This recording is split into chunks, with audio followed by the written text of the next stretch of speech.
मराठी चित्रपट पुरस्कार सोहळ्यामध्ये अनुपम खेर यांनी मी पुन्हा येईन असं सांगितलं।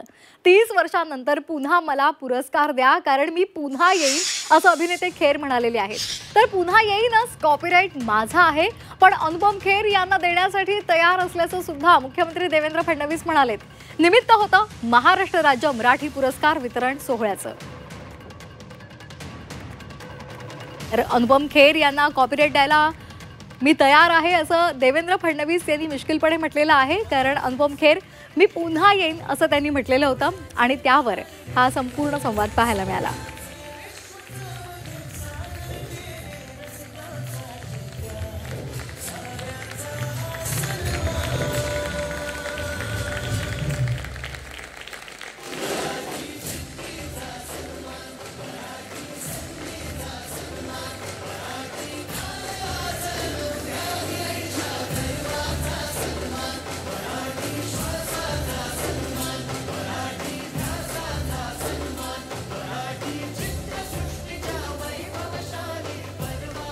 तर महाराष्ट्र राज्य मराठी पुरस्कार वितरण सोहळा दिमाखात पार पडलेला आहे आणि यावेळेला अभिनेते अनुपम खेर यांनी आपली भावना व्यक्त केलेली आहे। मी पुन्हा येईन असं त्यांनी म्हटलं।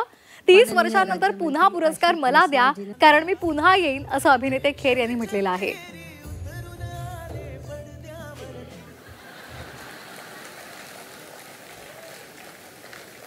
याचा कॉपीराइट माझ्याकडे आहे, पण काही हरकत नाही, मी तो कॉपीराइट त्यांना निश्चितपणे देण्याकरता तयार आहे आणि मला विश्वास आहे की त्यांनी सांगितल्याप्रमाणे 30 वर्षांनी पुन्हा या मंचावर ते आपल्याला दिसतील आणि असंच पुढचे 30 वर्ष आपल्या सगळ्यांचं मनोरंजन हे ते करत राहतील।